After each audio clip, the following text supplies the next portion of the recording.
बिल्कुल जय देखिए अस्पतालों में बहुत व्यापक स्तर पर तैयारियां की हुई हैं। अस्पतालों को सजाया गया है क्योंकि आज का दिन बहुत ज़्यादा महत्वपूर्ण है, खासकर कोविड-19 के उन वॉरियर्स के लिए जो लंबे समय से इस पूरी महामारी के दौरान, भीषण संकट के दौरान अपनी सेवाएं दे रहे थे। लेकिन जैसा कि हमारा भारत देश है, परंपराओं का देश है, संस्कृति का देश है, और जब भी हम कोई शुभ कार्य की शुरुआत करने जाते हैं तो सबसे पहले अपने ईष्ट, अपने ईश्वर को याद करते हैं और उनसे प्रार्थना करते हैं कि जो हमारा काम है वो सफल रहे। ऐसे में एक ऐसी महामारी जिसने पूरी दुनिया को परेशान कर रखा था, उसका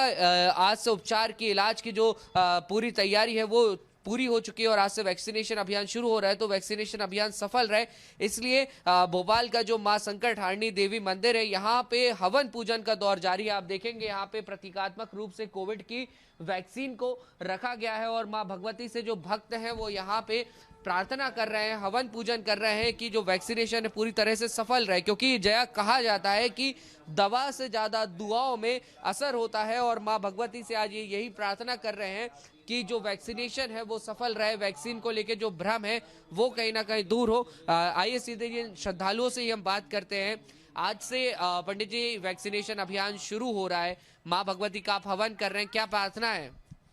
देखिए, जो हमारे देश के ऊपर एक बड़ा संकट आया हुआ था, उसको आज उसकी दवा हमारे देश ने खोज लिएगी, और निश्चित रूप से एक बड़ी खुशी की बात हैगी। तो इसी को लेके सनातन धर्म की जो परंपरा रही है, उसी को लेके हम लोग क्या बोलते हैं, यहाँ पर माँ भगवती के दरबार में प्रार्थना कर रहे हैं, हवन कर रहे हैं कि हे माँ, जो आज शुरुआत हो रही है 10:30 बजे से, उसके अंदर हमारा देश पूर्ण रूप से सफल हो, हर आदमी तक ये वैक्सीन पहुंचे, और ये बड़ा संकट जो हमारे देश के ऊपर आया हुआ था वो संकट टल जाए, ऐसी हमारी भगवान से प्रार्थना है। और ये मान के चलिए कि सनातन धर्म का देश हैगा, यहाँ पर प्रार्थनाएं हर हाल में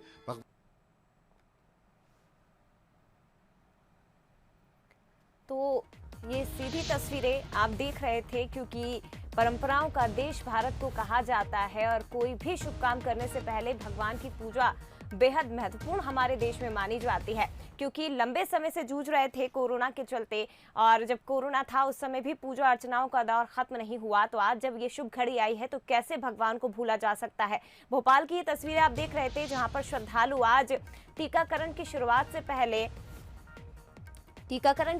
से पहले भगवान को प्रसन्न कर रहे थे। हवन पूजन का दौर भी